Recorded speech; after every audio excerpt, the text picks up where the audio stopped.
السلام عليكم ورحمة الله وبركاته. إن الحمد لله نحمده ونستعينه ونستغفره ونعوذ بالله من شرور أنفسنا ومن سيئات أعمالنا. من يهده الله فلا مضل له ومن يضلل فلا هادي له.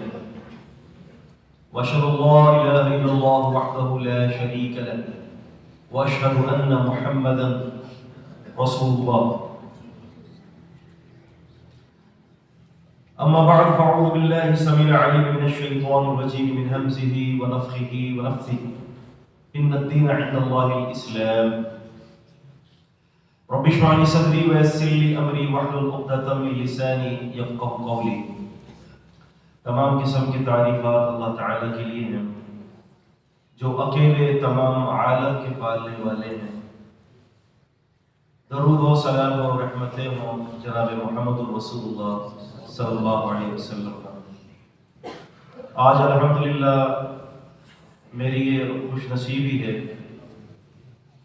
جبکہ میں اپنی حیثیت سے نہ احقر من العباد، میں اللہ تعالیٰ کے ایک حقیر بندہ ہوں اور جو کچھ بھی خیر کے کام ہوئے ہیں اس کی سب کی نسبت اللہ تعالیٰ کی طرف. غلطیاں، چوک، بھول، نسیان، کوئی کام میں خرابی وہ میری اپنے نفس کی طرف سے ہے، جس سے میں اللہ تعالیٰ سے معافی مانگتا ہوں. آپ کے اس جامعے کی انتظامیہ، مدیر، اساتذہ، ان سب کے لیے دعا گو ہوں اللہ تعالیٰ سب پر رحمت نازل فرمائے. ان میں خصوصاً شیخ محمد حسین سرکار حفظہ اللہ تعالی جو میرے بہت اچھے دوست اور خیر خواہ ہیں، آپ کے فیصلہ آباد میں میرا تعارف کروانے والی شخصیتوں میں سے ایک یہ ہیں. اللہ تعالیٰ ان کو جزائے خیر دے. ٹاپک قرآن، صحیح بخاری اور بائبل، تقابلی تجزیہ.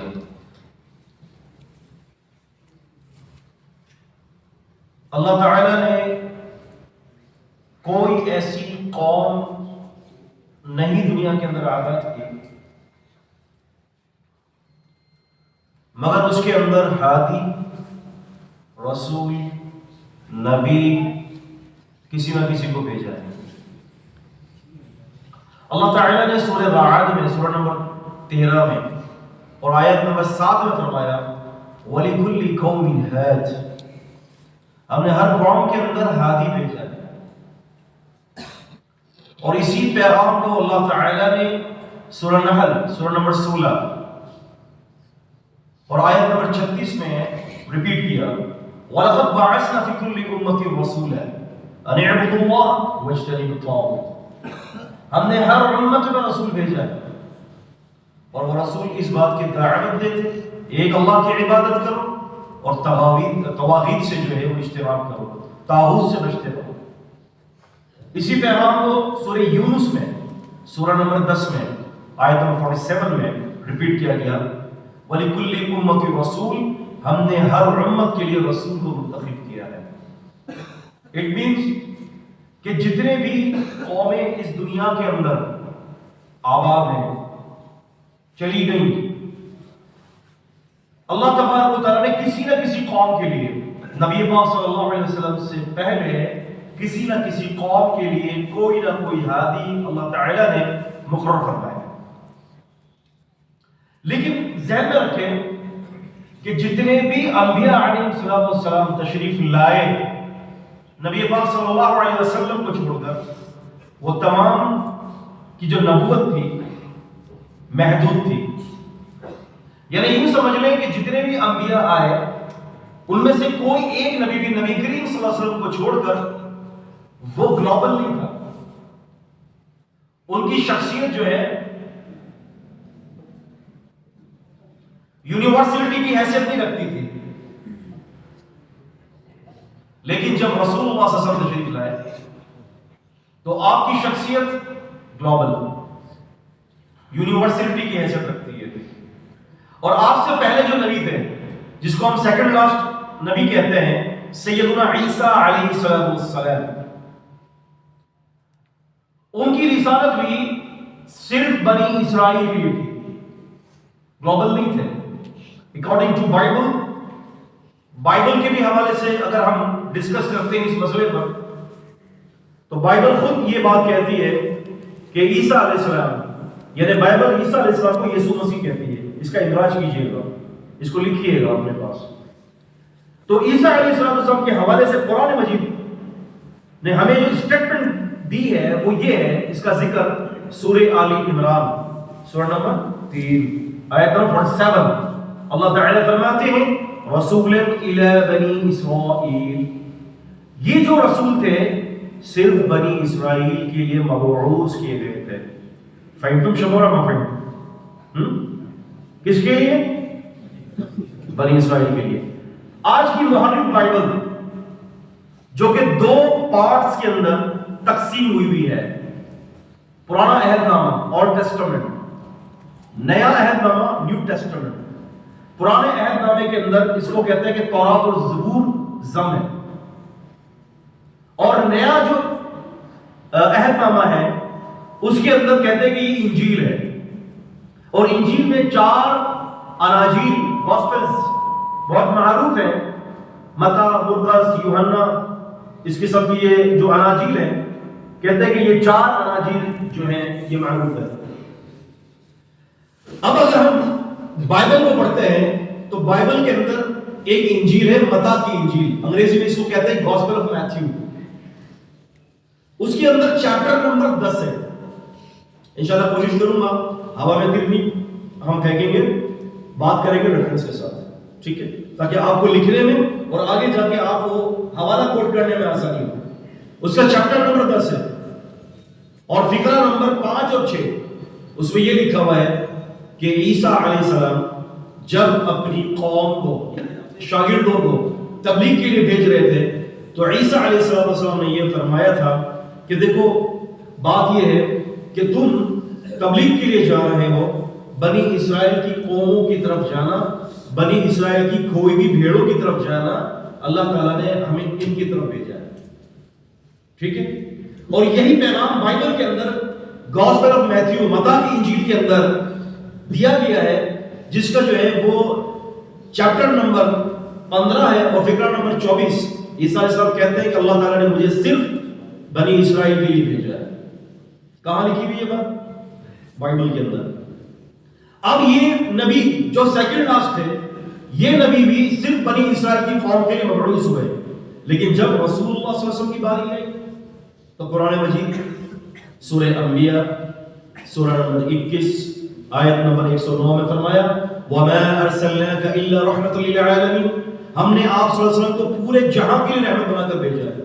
اور یہی پیغام قرآن مجید نے سورہ فرقان میں اس کو دہرایا، سورہ فرقان سورہ 25 آیت نمبر 1، تبارک الذی نزل الفرقان علی عبدہ لیکون للعالمین نذیرا، بڑی برکتوں والی ہے وہ ذات جس نے فرقان قرآن نبی کریم صلی اللہ علیہ وسلم پر اتارا تاکہ آپ صلی اللہ علیہ وسلم قیامت تک کے انسانوں کو ڈرانے والے بن جائیں۔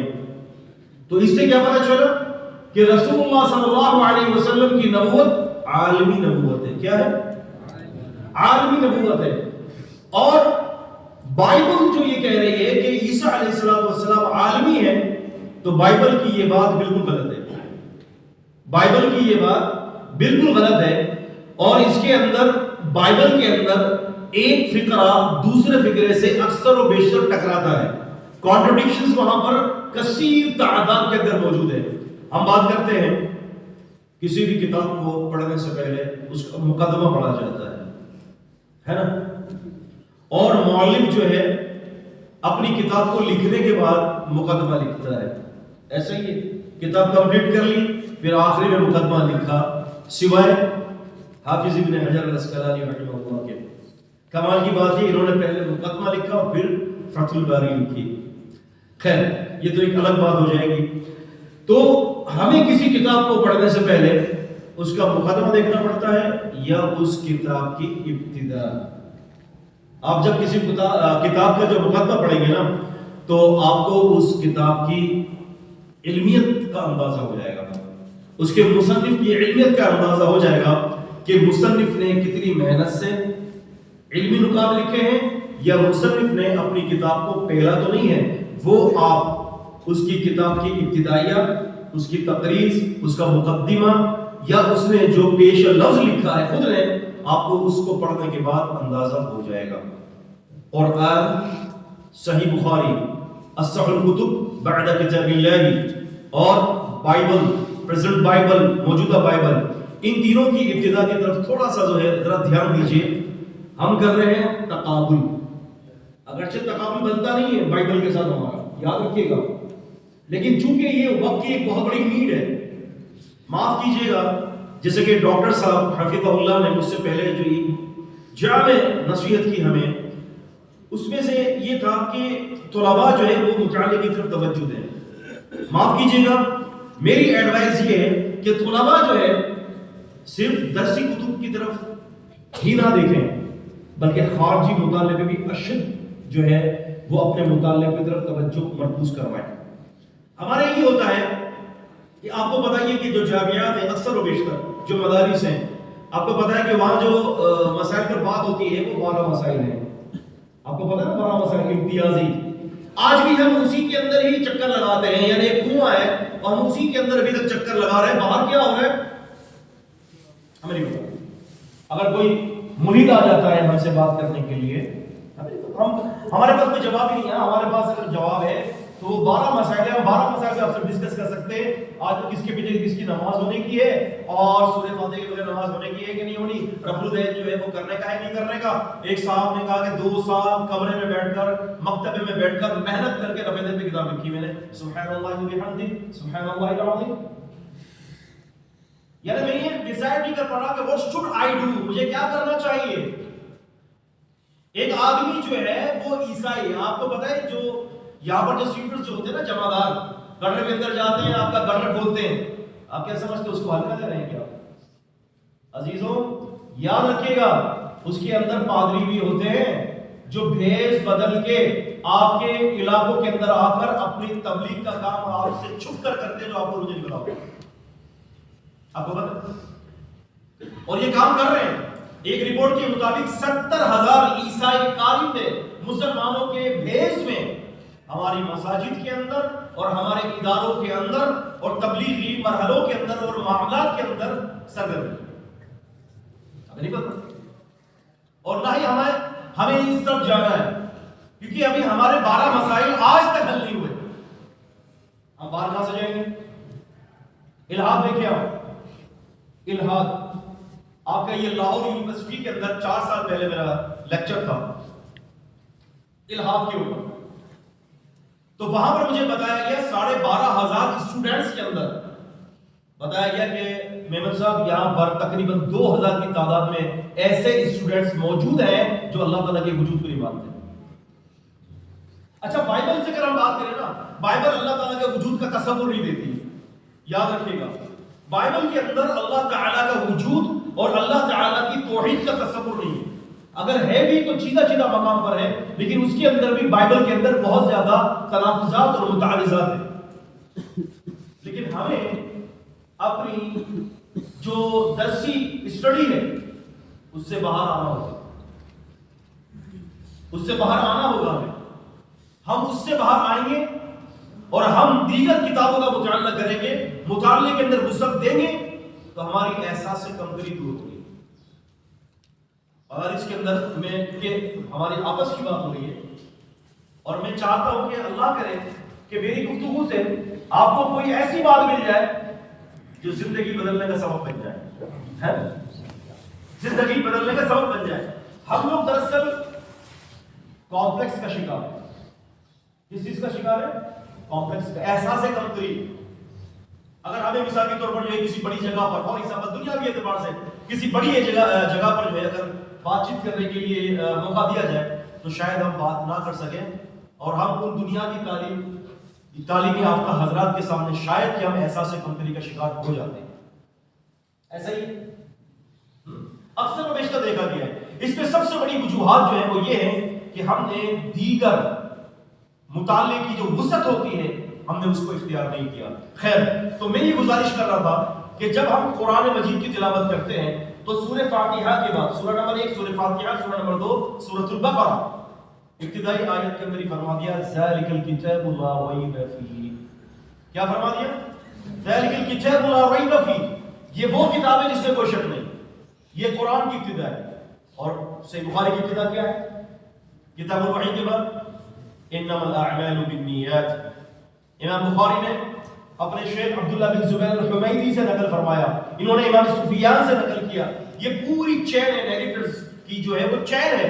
امام بخاری رحمۃ اللہ علیہ بھی صحیح بخاری کی پہلی حدیث یہ لا کر بتا رہے ہیں کہ بھی بات یہ ہے کہ جو شخص اگر مسلمان ہونا چاہتا ہے، جو شخص مسلمان ہونے کے بعد نیک اعمال کو اختیار کرنا چاہتا ہے اور علم حدیث کو پڑھنا چاہتا ہے، حدیث کو پڑھنا چاہتا ہے، تو اپنی نیت کو درست کر لے. کیونکہ امام بخاری آخری حدیث جو لاتے ہیں وہ میزان کو قائم کرنے پر ہے. تو وہ کہتے ہیں کہ نیت اگر صحیح ہوگی، اعمال صحیح ہوں گے تو تمہارے لیے میزان کے اندر کامیابی ہوگی.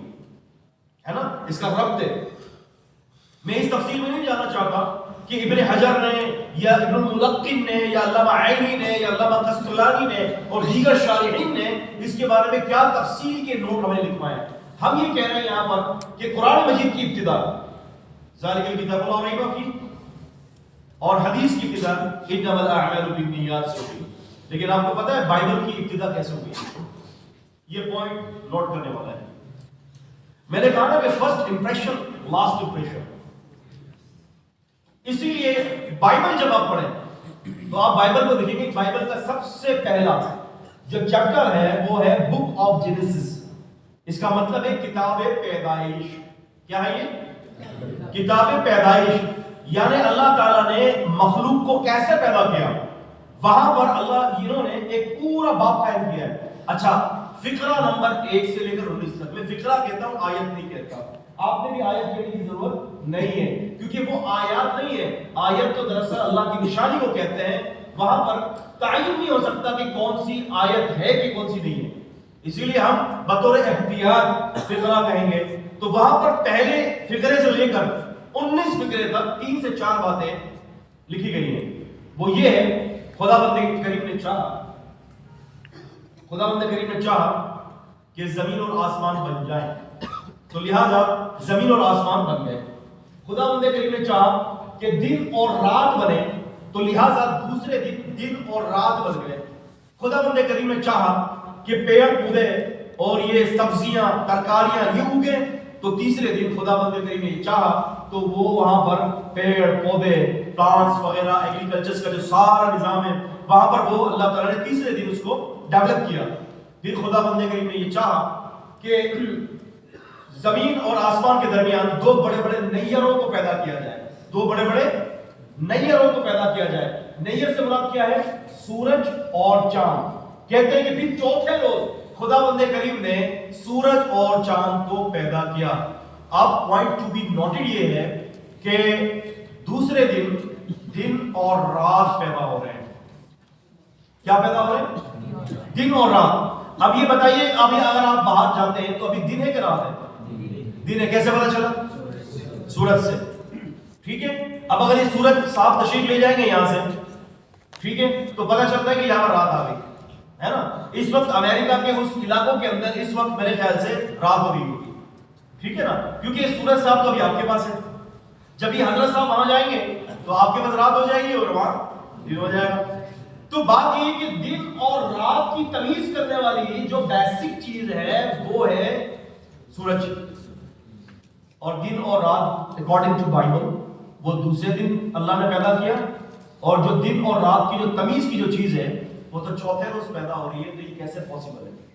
اللہ تعالیٰ کے نظام کے خلاف ہے یہ بات. اللہ تعالیٰ کا یہ نظام نہیں ہے. اللہ تعالیٰ نے جو نظام بنایا اس کی ترتیب کے خلاف ہے. بائبل کا یہ فقرہ آپ سمجھ رہے ہیں؟ بائبل کی یہ فقرہ اس کے خلاف ہے. تو پتہ یہ چلا کہ بائبل کی ابتدا تعارضات اور حقیقت کے خلاف ہے. اور وہ حقیقت، میں یہ نہیں کہہ رہا کہ سائنسی حقائق کے خلاف ہے. اس نقطے کو بھی لکھ لیں، سائنسی حقائق کے خلاف نہیں ہے. کتاب اور سنت کے جو بیانات ہیں اس کے خلاف. اس کی وجہ کیا ہے؟ چلے ہم تھوڑی سی بات اس پر بھی کر لیتے ہیں. آج ہم زیادہ اگر کوئی تیر مار لیتے ہیں نا، ہم کیا کرتے ہیں کتاب اور سنت کے حوالوں کے لیے سائنس کے ریفرنسز کوٹ کرتے ہیں. ماڈرن سائنس نے اس کو ایکسپٹنس دے دی ہے. پڑھا نا آپ نے، بڑی بڑی کتابیں مارکیٹ کے اندر جائیے آپ، فیصل آباد اردو بازار یہاں پر بھی ہوگا، آپ لاہور چلے جائیں، کراچی آ جائیں، بڑی بڑی ریکس کے اندر کتابیں رکھی ہوئی ہیں، 4 جلدوں پر، 6 جلدوں پر.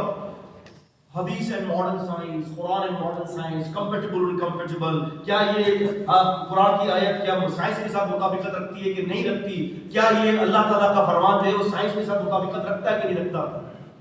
کیا عجیب چیز ہے بھائی. سائنس میں تو گوروں نے جن کو تو صحیح طریقے سے معاف کیجیے گا واش روم کرنا نہیں آتا، ان کو تو ٹھیک طریقے سے طہارت حاصل کرنا نہیں آتا. آپ نے ان کی اسٹیٹمنٹ کو، آپ نے ان کے بیانات کو ایسا ملکہ دے دیا کہ کیا ان کے بیانات اللہ کی کتاب اور نبی پاک صلی اللہ علیہ وسلم کے فرمان کی تصدیق کریں گے؟ کیا ان کی حیثیت ہے؟ کیا اس قسم کا معیار ہے؟ جبکہ قرآن اور حدیث کی تصدیق صرف قرآن ہی کرے گا یا اللہ کے نبی کا فرمان کرے گا، کیونکہ وہی کی تصدیق وہی کر سکتی ہے، غیر وہی کوئی چیز بھی نہیں کر سکتی. اور سائنس کیا ہے؟ سائنس کے 3 بڑے مفروض ہیں. ہم یہ کہتے ہیں نا بڑے بڑے اسکالرس آپ سے گفتگو کریں گے، کہتے ہیں کہ یہ سائنس نے کبھی بھی سائنس کی اسٹیٹمنٹ جو اس نے فیکٹ بیان کیے، حقیقت بیان کیے، کبھی بھی قرآن کے خلاف نہیں ہو سکتی. کیسے نہیں ہو سکتی یار؟ آپ کو پتا ہے آج کی سائنس اور پہلے کی سائنس، اور یہ جو سائنس جو ہے یہ فرشتوں کو نہیں مانتی. آپ کو معلوم، سائنس فرشتوں کو نہیں مانتی، سائنس ججمنٹ ڈے آخرت کو نہیں مانتی، سائنس اللہ کے وجود کو بھی نہیں مانتی، سائنس آسمانوں کو نہیں مانتی. جو اللہ تعالیٰ نے آسمان کا ذکر فرمایا ہے، یہ 7 آسمان جو اللہ تعالیٰ نے پیدا کیے ہیں، سائنس اس کو نہیں مانتی. اور پھر اگر آپ سائنس نہیں مانتی تو کیا کہہ رہے ہیں آپ؟ کیا یہ چیزیں نہیں ہیں؟ کراچی کے اندر تقریباً 4-5 لڑکے تھے یونیورسٹی کے اسٹوڈنٹس. یہ دراصل تھے ملحد قسم کے لوگ تھے. انہوں نے کیا کیا کہ کچھ سائنسی اصطلاحات ایسی پڑھی کہ اس کے اندر قرآن مجید کی تائید تھی. بہت ساری ایسی چیزیں ہیں، سائنس بہت ساری چیزوں میں کہتی کہ ہاں جی یہ بات بالکل ٹھیک ہے، یہ بات بالکل ٹھیک ہے، یہ بات بالکل ٹھیک ہے. تو انہوں نے وہ چیزیں وہاں پر یہ پڑھی کہ جو قرآن مجید کی تائید میں تھی. تو کیا کیا انہوں نے؟ مسلمان ہو گئے. کیا ہو گئے؟ مسلمان ہو گئے. سمجھ لیجئے کہ بالکل ایسے ہی کوئی بندہ مسلمان ہو، اگر کوئی شخص جو ہے وہ باہر شریعت پڑھ کے مسلمان ہوتا ہے، یا فتاوی عالمگیری پڑھ کر ہوتا ہے جی، یا در مختار یا رد مختار فلاں فلاں فلاں فلاں فلاں کتابیں پڑھ کے جو مسلمان ہوتا ہے، وہ کیسا مسلمان ہوتا ہے؟ بالکل ایسے ہی انہوں نے جب سائنس کو پڑھا تو پھر وہ مسلمان ہو گئے. لیکن انفارچونیٹلی کیا ہوا کہ سائنس نے کچھ عرصے کے بعد اس اصطلاحات کو تبدیل کر دیا. اب ان کے پاس کوئی چارہ نہیں رہا، اب ان کے پاس کوئی چارہ نہیں رہا. انہوں نے کیا کیا کہ دین اسلام چھوڑ دیا. اب بتائیے کیا سائنس کوئی معیار ہے کیا؟ ٹھیک ہے، ایک تحقیق ہے جس کے اندر صحت اور غلطی کے ہزارہ امکانات موجود ہیں، لیکن کیا قرآن و سنت کے اندر غلطی کا کوئی تصور موجود ہے؟ بتائیے. اگر کوئی شخص قرآن و سنت میں غلطی کا تصور کو قائم کرتا ہے تو وہ شخص اسلام سے باہر ہے، کیونکہ کتاب و سنت کے اندر کوئی غلطی نہیں ہے. باقاعدہ ڈاکٹر حمید اللہ، نام سنا؟ ڈاکٹر حمید اللہ رحمہ اللہ، انہوں نے تدوین حدیث پر اور رسول اللہ صلی اللہ علیہ وسلم کے جو خطوط تھے ان کے احیاء کے لیے دوبارہ تحقیق کی.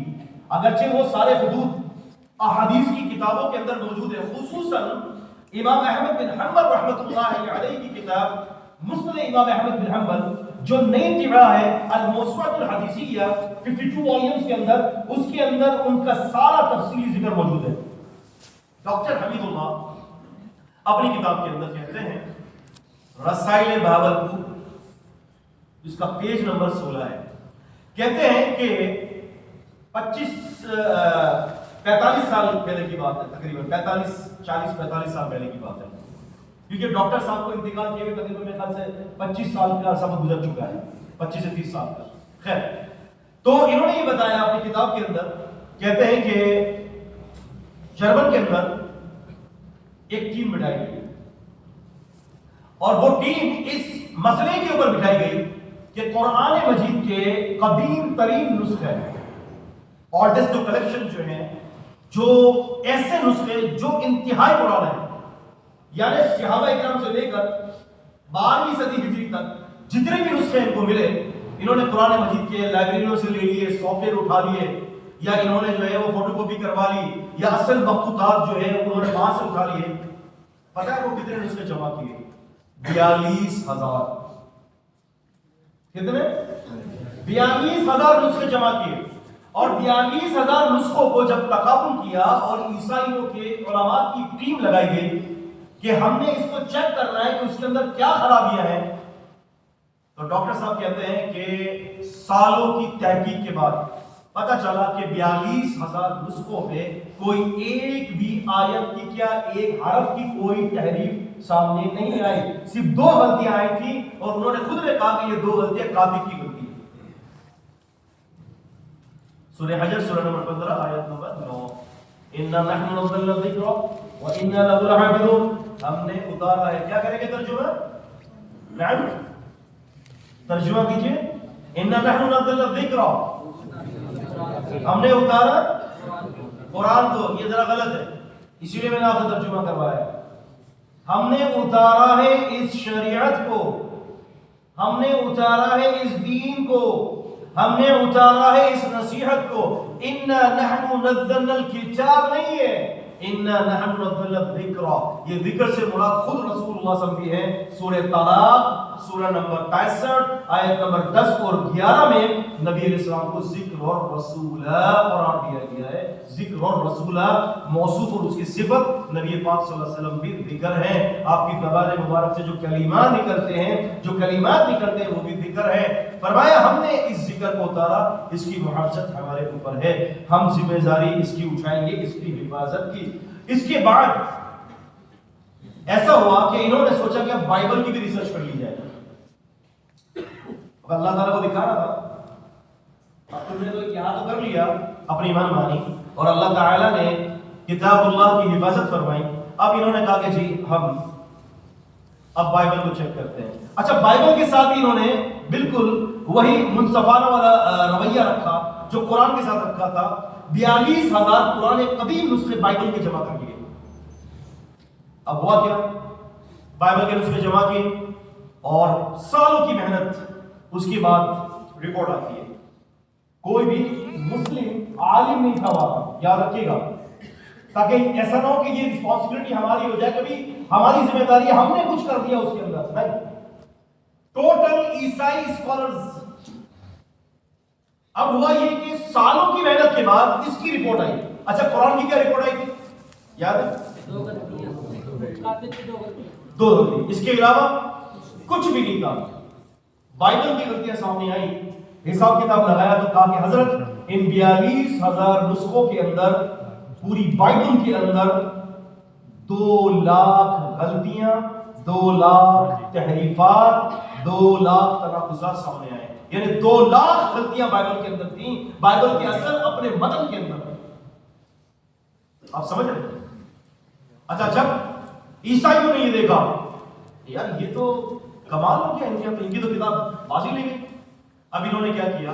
انہوں نے پھر حدیث کی کتابوں کے حوالے سے ہمارے دلوں کے اندر شکوک اور شبہات پیدا کیے۔ ہمارے دلوں میں کیا پیدا کیا؟ شکوک اور شبہات پیدا کیے۔ حدیث کے خلاف انہوں نے ایسے کام کیے کہ جس سے مسلمانوں کے دل اور مسلمانوں کا دماغ حدیث سے متنفر ہو جائے۔ جب انسان مسلمان حدیث کا انکار کرے گا تو آگے جا کر وہ قرآن مجید کی غلط تعویلات کرے گا، غلط تشریح کرے گا، اور جب قرآن کی غلط تعویل کرے گا تو پھر لا محالہ وہ جائے گا سیدھا بائبل کے پاس، اور جب وہ بائبل کو پڑھے گا تو لا محالہ وہ ہوگا ملحد۔ یہ پوری چین ہے، یعنی الہاد کی پیچھے اس کی پوری ہسٹری ہے۔ ایک عام آدمی مسلمان کلمہ پڑھتا ہے کہ لا الہ الا اللہ محمد رسول اللہ، ایک دم سے مرید نہیں بنتا، اس کے پیچھے پوری اس کی ایک ہسٹری ہے، ایک سٹوری ہے، اگر ہم لکھتے ہیں نا اس کی پوری کہانی بنتی ہے۔ سبحان اللہ، وہ کیا ہوتا ہے حدیث کے اندر مواد ہے۔ اب دیکھیں نا، بائبل کو اگر ہم دیکھتے تو بائبل کی کوئی سند نہیں ہے. اچھا بائبل کو پڑھنے کی پتہ ہے کیا عجیب کہانی, بائبل کے جو اسکالرز جو ہیں انہوں نے ایک عجیب کہانی دی ہے. آپ کو تو پتا ہوگا تدوین قرآن اور تدوین حدیث کی ایک پوری ہسٹری ہے. اچھا بائبل میں یہ چاروں اناجیل جو ہیں پتہ ہے ان کو انہوں نے کیسے مرتب کیا؟ کہتے ہیں کہ ہمارے پاس بہت ساری اناجیل تھی. According to Britannica encyclopedia, Britannica encyclopedia کے اندر یہ بات مینشن کی گئی ہے. اور شارپ نمبر جو ہے 1979 اور جلد نمبر 13 ہے. یہ تقریباً 40 والیومز کے اوپر یہ برٹانیکا ہے جو میری لائبریری میں الحمدللہ موجود ہے. تو وہاں پر بائبل کی سرخی قائم ہے, اس کے تحت اس کے بارے میں ساری تفصیل موجود ہے. یہ کہتا ہے کہ ایسا ہوا, ایک ٹیبل رکھی گئی اور بہت ساری اناجیل گاسپلز ہم نے اس ٹیبل کے اوپر رکھ دی اور پھر ارادہ کیا کیا کہ بھائی کمرہ بند کر دیتے, تالا لگا دیتے اور باہر نکل لیتے, کراچی والی بولی باہر نکل لیتے. تو باہر جانے کے بعد جو اناجیل میز پر رکھی ہوگی سمجھ لیجئے یہ کلیسیا کی طرف سے, کلیسا کی طرف سے ہوگی, اور جو اناجیل گر جائے گی تو وہ ہمارے لیے ہوگی.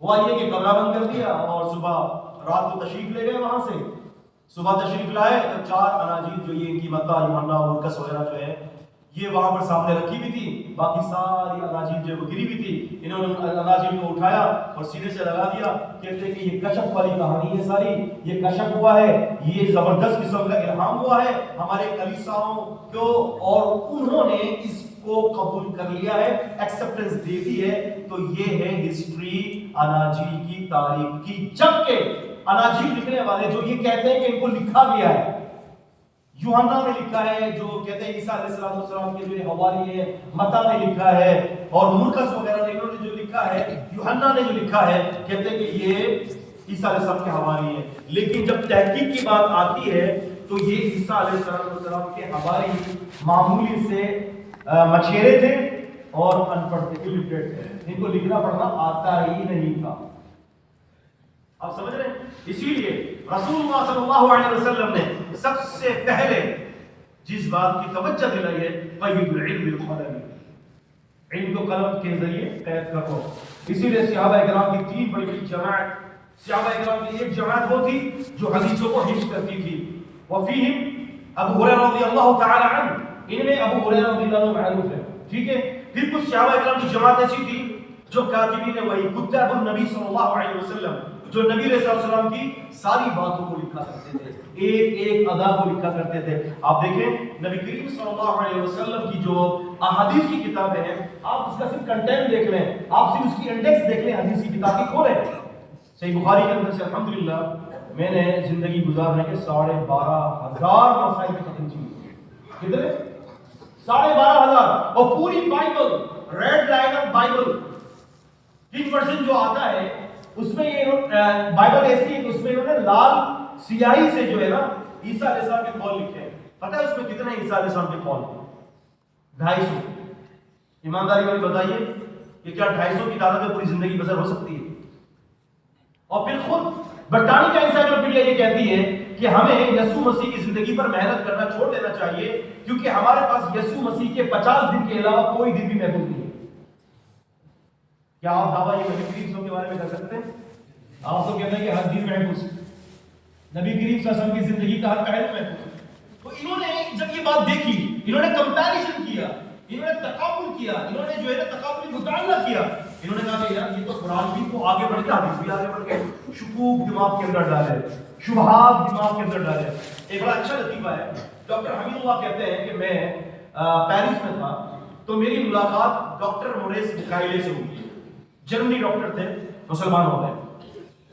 اچھا انہوں نے یہ کہا کہ ڈاکٹر صاحب نے مجھے یہ کہا, موریس بکائیلے جرمنی کے ڈاکٹر تھے اور یہ بھی مسلمان ہو گئے تھے, وہ بڑے سائنسدان تھے. ان کی کتاب بھی ہے, بہت معروف ہے, دنیا کی تقریباً 25 سے زیادہ زبانوں کے اندر اس کا ترجمہ ہوا ہے. ان کی کتاب کا نام ہے قرآن, بائبل اینڈ سائنس. انہوں نے کتاب لکھی ہے. اس کا 5ویں باب کے اندر انہوں نے حدیث کے حوالے سے بہت کمزوری دکھائی ہے, جس کا جواب اللہ تعالیٰ نے میری کتاب کے ذریعے دلوایا. میری کتاب ہے صحیح بخاری اور بائبل ایک تقابلی تجزیہ. اس کے اندر میں نے ڈاکٹر صاحب کے پورے 5ویں باب کا پورا جواب دیا. ایک ایک چیز کا جواب دیا الحمدللہ اللہ تعالیٰ کی رحمت کے صدقے. تو ہوا یہ کہ ڈاکٹر حمید اللہ کہتے ہیں کہ ہم بیٹھے ہوئے تھے صاحب, تو مجھے کہنے لگے ڈاکٹر ونس بکر کہنے لگے کہ یار حمید اللہ یہ بخاری شریف کی جو نا یہ کچھ حدیثیں میری سمجھ میں نہیں آئی. اس میں سے ایک یہ تھی کہ رسول اللہ صلی اللہ علیہ وسلم نے جو فرمایا کہ اگر مکھی کسی چیز کے اندر گر جائے, مکھی اگر کسی شے میں گر جائے تو نبی صلی اللہ علیہ وسلم فرماتے ہیں کہ پورا ڈبو کے نکالو. ایک پر میں بیماری ہوتی ہے اور ایک پر میں شفا ہوتا ہے.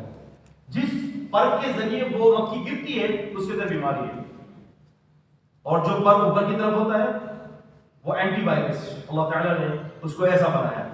تو اس کو ڈبو کے نکالیں گے تو آپ بیماری سے انشاءاللہ محفوظ رہیں گے.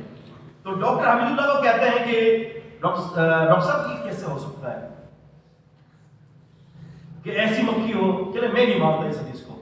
اب ڈاکٹر صاحب نے ان کو کچھ جواب دیے, وہ میرے لیے اور آپ کے لیے بڑے زبردست قسم کے جواب ہیں. لطیفہ بھی ہے, ایک طریقے سے خوش کرنے والی چیز بھی ہے, اور علم کے اندر بھی اضافہ ہے, اور بات کرنے کے لیے کانفیڈنس لیول کو ڈیولپ کرنے والی چیز ہے. کیونکہ ہمارے اندر اگر کانفیڈنس لیول ڈیولپ ہوا نا تو یہ ہمارے لیے بہت اچھا ہے. کیا کہا, کیا لگے ڈاکٹر صاحب یہ بتائیے آپ ڈاکٹر ہیں, کس چیز کے ڈاکٹر ہیں؟ کہتے ہیں کہ دل کا ڈاکٹر. کیا کہا, دل کا ڈاکٹر. کہا کہ جانوروں کے ڈاکٹر ہے کیسے؟ کہا کہ نہیں جانوروں کا ڈاکٹر نہیں. کہا کہ جب جانور کے ڈاکٹر نہیں ہے تو پھر آپ کو کیسے پتا چلا یہ مکھی ہے کہ نہیں؟ آپ سمجھ رہے ہیں؟ اب انہوں نے کیا کیا, اچھا یہ جو لوگ ہوتے ہیں نا جو دین اسلام کی کشش کو دیکھ کر اسلام لائے, ان کے اندر رجوع کا مادہ بہت ہوتا ہے. ہماری طرح یہ نہیں کہ ڈھیر ساری کتابیں لگی ہوئی ہیں, مناظرہ ہو رہا ہے, یہاں قطار لگی ہوئی حدیثی کتابوں کی اور وہاں پر قطار لگی ہوئی ہے اور مناظرے چل رہے ہیں. ایسا لگتا ہے کہ ان کے نبی محمد صلی اللہ علیہ وسلم کوئی اور ہے, ان کے نبی محمد صلی اللہ علیہ وسلم کوئی اور ہے. دونوں نہیں معلوم الا ماشاءاللہ, ہے نا فیکٹ ہے بھائی, حقیقت بتا رہا ہوں میں آپ کو. تو ڈاکٹر صاحب نے کہا کہ ارے یہ تو آپ صحیح کہہ رہے ہیں, میں تو مکھیوں کا تو میں ڈاکٹر نہیں ہوں, یہ تو سوچنے والی بات ہے. کہا کہ اچھا یہ بتائیے کہ بہت سارے ایسے جانور ہیں جو پہلے تھے اب نہیں ہیں؟ کہا کہ ہاں ایسے ہیں بہت سارے. تو کہا کہ بس ختم ہو گیا مسئلہ. ہو سکتا ہے کہ وہ مکھی نبی صاحب کے دور میں وہ آج نہ ہو. کہنے لگے یار حمید اللہ بات آپ نے صحیح کر دی, سمجھ گیا نہیں آپ سمجھ رہے ہیں. اچھا یہ چیز جب میں نے پڑھی نا, بس اوقات بندے کسی کو کاپی کر لیتا ہے, بڑا اچھا لگتا ہے. کوئی اچھی بات مل جاتی ہے تو آپ تبلیغ کے اندر پہنچا سکتے ہیں. کراچی کے اندر ہے نا ایک ڈاکٹر نثار ہوتے ہیں, آغا خان ہاسپٹل کے اندر چیسٹ اسپیشلسٹ ہے.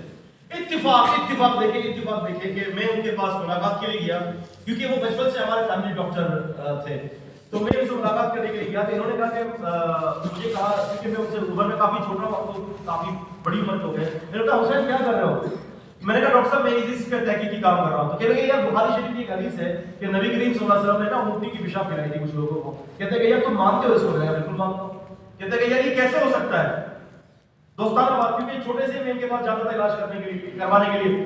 کہتے ہیں کہ یار حسین یہ کیسے ہو سکتا ہے؟ پاسبل تھوڑی یہی ہے کہ پیشاب انسان کا ریفیوز ہے, تو نبی کریم صلی اللہ علیہ وسلم کیسے کسی انسان کو جو ہے وہ اونٹنی کی پیشاب پلا سکتے ہیں؟ میں نے ڈاکٹر حمید اللہ صاحب کی بات کو دہرایا. میں نے کہا ہم بھی ٹیسٹ کر لیتے ہیں. کہا کہ ڈاکٹر صاحب کس چیز کے ڈاکٹر ہیں؟ کہنے لگے چیسٹ اسپیشلسٹ. میں نے کہا کہ آپ جانوروں کے ڈاکٹر ہیں کیا؟ کہنے لگا نہیں میں جانوروں کے ڈاکٹر تو نہیں ہوں. میں نے کہا پھر آپ کو کیسے پتا چلا کہ اس کے اندر علاج نہیں ہے؟ اب سکوت اختیار کر لیا انہوں نے, من سکتا فقط نہ جائے, سکوت اختیار کر لیا. انہوں نے کہا یار یہ بات تو سوچنے کی ہے. میں نے کہا میں ابھی آپ کو سکھوا دیتا ہوں. میں نے کہا پھر میں نے ان کو آغا خان یونیورسٹی کی جو تحقیق تھی کہ اونٹنی کی پیشاب کے اندر جو ہے بہت زیادہ ایسڈ ہوتا ہے, اور پھیپڑوں کے اندر جو اونٹنی کی پیشاب نبی کریم صلی اللہ علیہ وسلم نے پلوائی تھی قبیلہ بنو عقل اور علینا کے لوگوں کو, وشربوا ابوالها والبانها, جیسے کہ کما فی روایت بخاری شریف کی حدیث میں ان کو دراصل استسقاء کی بیماری ہو گئی تھی پیٹ میں, یعنی پھیپڑوں میں پانی بھرنا, اسائٹیس, پلورل ایفیشن, یہ اس مرض کے نام ہے. اللہ کے نبی صلی اللہ علیہ وسلم نے 1400 سال پہلے اس علاج کو مقرر فرمایا کہ اس قسم کا پانی بھر جائے, اونٹنی کی پیشاب لو, اونٹنی کا دودھ لو, ان کو پلاؤ, پھیپڑے کا پانی, پیٹ کا پانی سوکھ جائے گا. ڈاکٹر خالد غزنوی نام سنا, علاج نبی اور جدید سائنس والے, رحمت اللہ علیہ, وہ میں تھے. ڈاکٹر خالد غزنوی نے اپنی کتاب کے اندر کہا کہ 3 سال کا بچہ حیدرآباد سے میرے پاس آیا, اس کو یہ بیماری تھی جو قبیلہ عقل کے لوگوں کو جو بیماری تھی پیٹ میں پانی بھرنا، کہتے ہیں کہ اب ہم بڑے پریشان تھے، بہت مصیبت میں آ گئے تھے کہ اس بچے کا ہم علاج کیسے کریں، کیونکہ اس کا علاج اس دور میں بہت زیادہ تکلیف دیتا. وہ میں نے خود نے بھی دیکھا، واحد بنفسی میں نے خود نے بھی دیکھا غفار ہاسپٹل کے اندر کہ شولڈر کے پاس جو ہے وہ سوراخ کیے جاتے دو، اور دو ادھر پھیپھڑوں کے پاس، اور تقریباً 1.5 انچ کے پائپ ڈال کر جو ہے سرنج کے ذریعے پھیپھڑوں کا اور پیٹ کا پانی کھینچا جاتا ہے، جس کی وجہ سے مریض کی ایسی حالت ہو جاتی ہے کہ میں نے یہ دیکھا کہ ایک 21 سال کی لڑکی جو ہے اس تکلیف کے اندر ایسی ہو گئی جیسے کہ 3 سے 4 سال کی بچی. میں خود نے دیکھا ہے. قربان جائے نبی کریم صلی اللہ علیہ وسلم. ڈاکٹر خالد غزنوی اہل حدیث مقتبس کرتے تھے، تعمیل نہیں کیا. کسی نے آپ کہ ڈاکٹر صاحب یہ حدیث موجود ہے، اس بچے کا علاج کس حدیث سے کر رہے ہیں؟ کہا دکھاؤ مجھے حدیث دکھائی، حدیث پڑھ لی تاکہ اٹھنی کا پیشاب دو اس بچے کو اور دودھ دو. دودھ دیا گیا اور پیشاب پلائی گئی. کہتے ہیں کہ وہ بچہ چند ہی مہینوں میں بالکل ٹھیک ہو گیا. کوئی ہمیں اس کا آپریشن کرنے کی ضرورت نہیں پڑی، کوئی مزید میڈیسن دینے کی ضرورت نہیں پڑی، اور نہ ہی ہمیں اس کی باڈی کے اندر کہیں سواب کرنا پڑا. الحمدللہ آج وہ بچہ، کہتے جب کتاب لکھ رہے تھے، آج وہ بچہ 18 سال کا جوان ہے. ہمارے یہاں کہتا ہے اس کے اوپر کہ یہ تو ہو ہی نہیں سکتا، پیشاب تو حرام ہے. تو بھائی معقول الرحم کا جانور کا جو پیشاب ہوتی ہے نا، اس کو شریعت نے حرام قرار نہیں دیا، شریعت نے حرام قرار نہیں دیا. ہاں لیکن ایسا بھی نہیں کہ شریعت نے آپ کو یہ کہا کہ آپ جو ہے نا وہ ٹیوب ڈال ڈال کے پیے چلو. ایسا بھی نہیں جیسے ہندو دھرم کرتے ہیں. آپ علاج کے لیے استعمال کر سکتے ہو. اگر آپ کو کوئی پرابلم ہے تو آپ بطور علاج ان چیزوں کو استعمال کر سکتے ہیں. آپ سمجھ رہے ہیں؟ مگر نہ آپ کو کوئی شریعت نے کوئی چیزوں کو پابند نہیں کیا، اور نہ ہی ہمیں اسلاف کے اندر کوئی اس طرح سے ان چیزوں کو بغیر کسی ریزن کے پیتا ہوا ملتا ہے کہ جو ہے وہ بغیر کسی وجہ کے پیا. آپ سمجھ رہے ہیں میری بات کو؟ تو بات یہ ہے، تو ان عیسائیوں نے اس طرح سے کام کیا.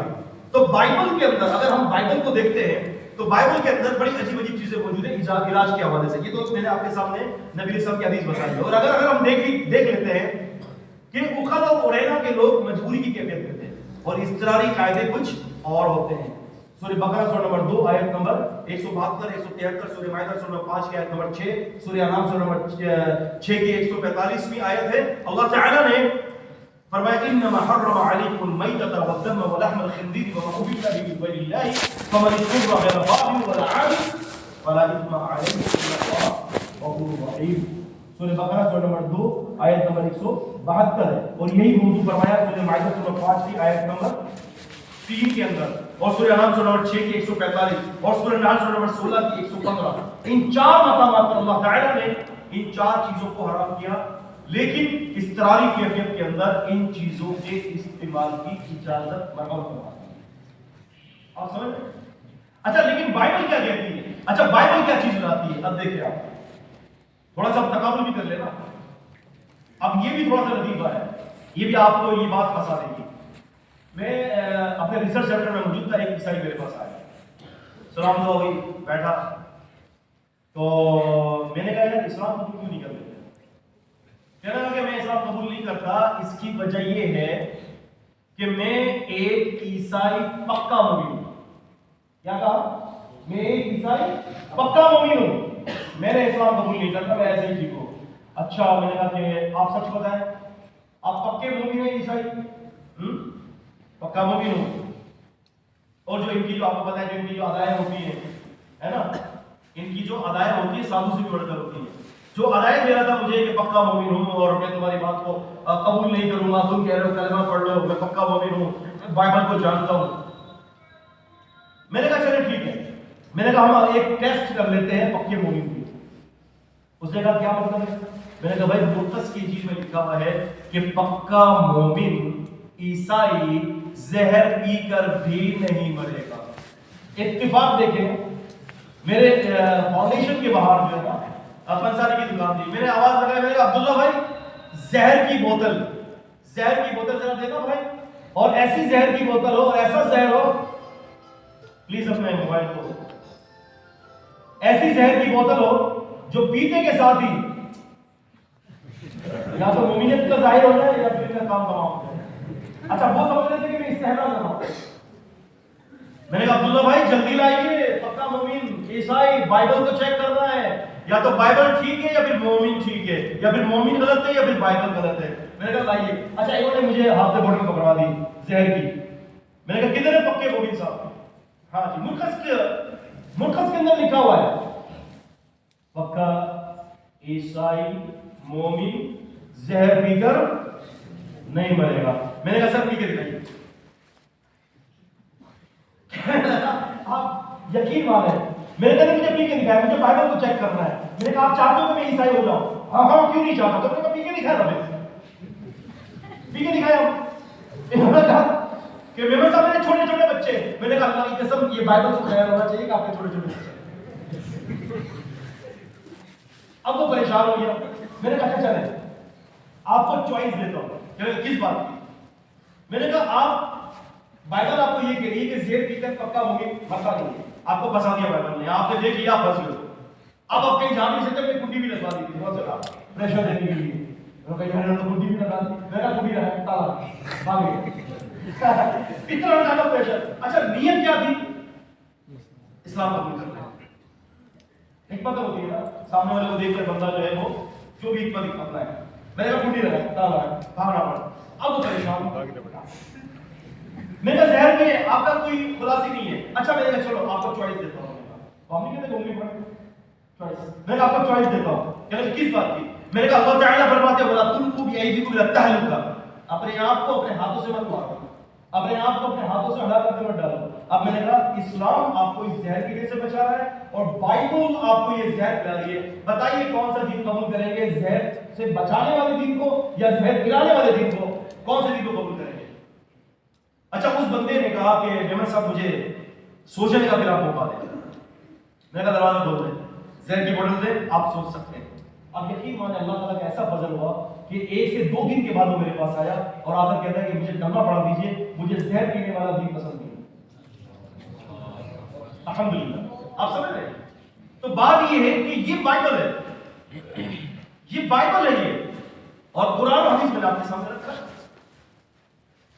تو ہمیں اب ہم آتے ہیں تھوڑی سی مجھے بھی لاہور جا کر پروگرام میں بات کو مختصر کر رہا ہوں کہ اب ہم تھوڑا سی ایک اور چیز کی طرف آتے ہیں، ہمیں ان کی دعوت کا منہج کیا ہونا چاہیے۔ آپ اس کتاب کے حوالے سے اس مسئلے کے حوالے سے شیخ الاسلام ابن تیمیہ رحمۃ اللہ علیہ کی کتاب پڑھیں، الجواب الصحیح لمن بدل دین المسیح۔ ٹھیک ہے، یہ کتاب بہت زیادہ اہمیت کے حامل ہے۔ اس کے اندر شیخ الاسلام کا عجیب منہج تھا۔ اچھا انہوں نے لکھی کیوں کتاب، یہ آپ کو پتا ہے؟ کسی کو پتا ہے کہ شیخ الاسلام نے کتاب کیوں لکھی تھی؟ 17 سوالات عیسائی لے کر آئے تھے شیخ الاسلام کے پاس۔ کتنے سوال؟ 17۔ اور آ کر کہتے ہیں ابن تیمیہ رحمہ اللہ کو کہ آپ ان 17 سوالات کے جواب دے دیجئے، ہم مسلمان ہو جائیں گے۔ اس میں سے ایک سوال یہ تھا کہ ہمارے یسوع مسیح نے مردوں کو زندہ کیا، آپ کے نبی نے کب کس مردے کو زندہ کیا؟ یہ سوال ایک۔ اس کے علاوہ 16 سوال اور ہیں۔ شیخ الاسلام نے ان سوالات کے جوابات کے لیے 3500 صفحات پر ذخیر کتاب لکھی ہے، الجواب الصحیح لمن بدل دین المسیح کے نام سے، جو آج 5 جلدوں کے اندر عرب سے چھپ رہی ہے۔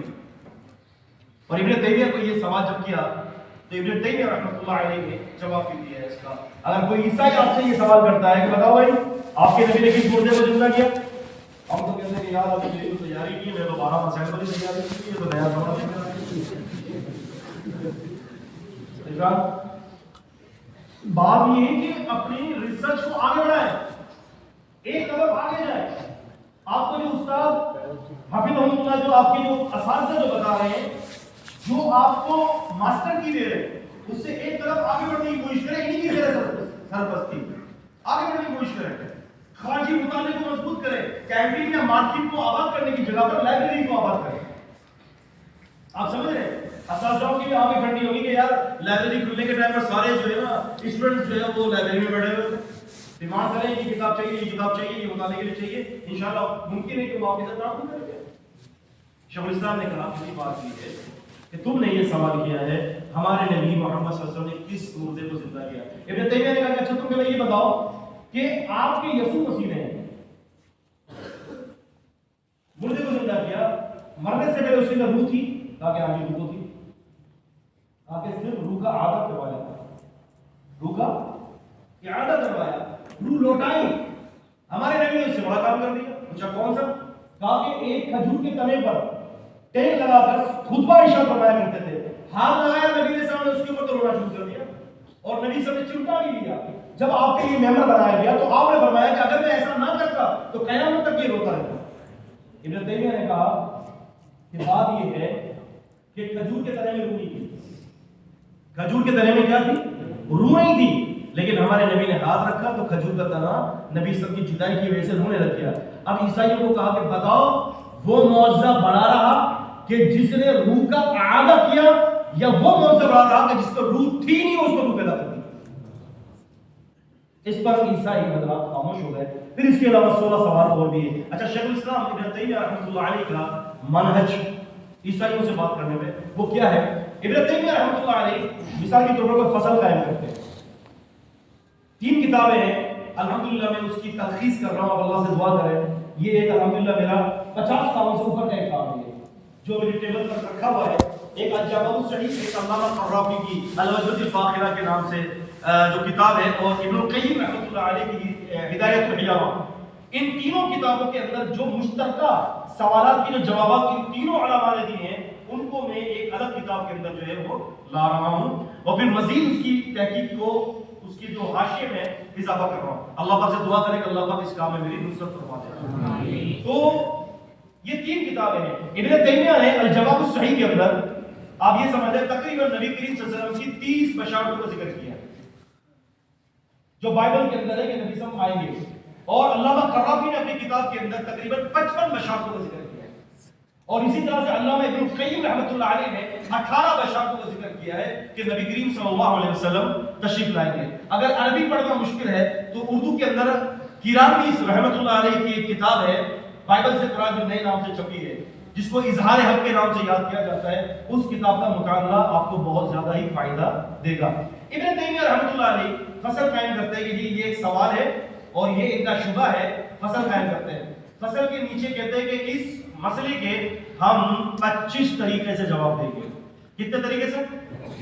میں مثال دیتا ہوں، 25 طریقے سے جواب دیں گے۔ اب 25 طریقے سے جواب دے رہے ہیں تو اس کے زد میں ہندو بھی آ رہا ہے، اس کے زد میں یہودی بھی آ رہا ہے، اس کے زد میں جو ہے کوئی اور مذہب والا بھی آ رہا ہے، اس کو بھی ساتھ ساتھ رد کرتے جا رہے ہیں۔ اور پھر آگے جاتے ایک 10ویں نوع پر آتے ہیں، کہتے ہیں کہ اب یہ نوع 10 ہے، ابھی باقی اور اگر 15 اس کی مزید علمی نکات، کہتے ہیں کہ اب اس 10ویں نوع کی تقریباً جو ہے 50 فصلیں ہیں، 50 فصلیں۔ اب وہ اس 50 فصلوں کے ساتھ چل رہے ہیں، 1 2 3 4، اب 50 فصلوں کے اندر 20ویں فصل پر آتے ہیں، کہتے ہیں کہ اب اس 20ویں فصل کے تقریباً 8 اقسام ہیں۔ آپ سمجھ رہے ہیں؟ یعنی یوں سمجھ لیں کہ ایک مسئلے پر انہوں نے تقریباً 100 سے زیادہ علوم کو ایک ہی مسئلے کے حل کرنے میں بکھیر دیا۔ یہ کیا ہے؟ یہ دراصل آدمی کے وسعت علم اور وسعت مطالعہ کا دلیل ہے، اس کا شاخسانہ ہے کہ اس کے مطالعے کے اندر کتنی وسعت ہے۔ ہم تو کہتے ہیں چھوٹی بول پایا، بات کر لیتے ہیں چھوٹی پوائنٹ، آج یہ سوال کیا ہے، یہ جواب ہے 2 لائنوں کے اندر 3 لائنوں کے اندر حل نہیں۔ ابن تیمیہ نے کہا کہ حق ادا کروں گا، اور پھر حق ادا کیا انہوں نے، اور اللہ نے ایسی مقبولیت اس کتاب کو دی ہے کہ الحمدللہ آج اتنا عرصہ نکل گیا ہے لیکن آج بھی آپ اس کتاب سے مستغنی نہیں ہو سکتے۔ فلاسفر جو ہوتے ہیں، فلاسفر ان کا رد کیا ہے، ملحدوں کا رد کیا ہے اسی کتاب کے اندر، انہوں نے عیسائیوں کا رد کیا ہے، ہندوؤں کا رد کیا ہے، دیگر مذاہب والوں کا رد کیا ہے، اور ایسی کتاب تیار کر دی کہ آج تک اس کتاب کا جواب کوئی عیسائی نہیں دے سکتا۔ تو عزت قدر بات یہ ہے کہ یہ ساری باتیں جو میں نے آپ کے سامنے کی ہیں وہ یہ اس لیے کی ہیں کہ ذہن میں رکھ لیں کہ بائبل اگرچہ یہ مطالعہ بہت وسیع ہے، میں آپ کے سامنے صرف میں نے 4 باتیں بائبل کے ساتھ جو ہے نا وہ میچ کروائی ہے قرآن و حدیث کی، ورنہ تو اگر ہم اس پہ بات کریں تو ایک طویل فہرست بن جائے گی اور اتنا وقت بھی نہیں ہے، لیکن کیونکہ یہ میرے تمہیدی کلمات ہیں، یہ آج کی میری سمجھ ہے کہ تقریر کی تمہید ہے، ابھی تقریر شروع نہیں ہوئی، حسین بھائی ابھی تقریر شروع نہیں ہوئی، اللہ تعالیٰ کبھی موقع دیں گے ہم پھر اس کے بعد تقریر کا اپنی آغاز کریں گے، اپنے لیکچر کا۔ یہ صرف تمہیدی کلمات ہیں جو میں نے آپ کے سامنے رکھے ہیں کہ اس میں ابن تیمیہ کا منہج بتا دیا، کچھ تھوڑا سا بائبل کا تعارف بتا دیا، اور کچھ کتاب و سنت کے بارے میں نے آپ کو بتایا، اس کے بارے میں کچھ اعتراضات کی کچھ جوابات دے دیے۔ اللہ تعالیٰ سے دعا کرتا ہوں کہ انہی باتوں پر اللہ تعالیٰ جو ہے وہ ہمارے لیے ہدایت کے فیصلے فرما دے، اور اللہ تعالیٰ ہمیں دین اسلام کی سمجھ دے۔ اقول قولی ھذا استغفر اللہ لي ولكم ولسائر المسلمين۔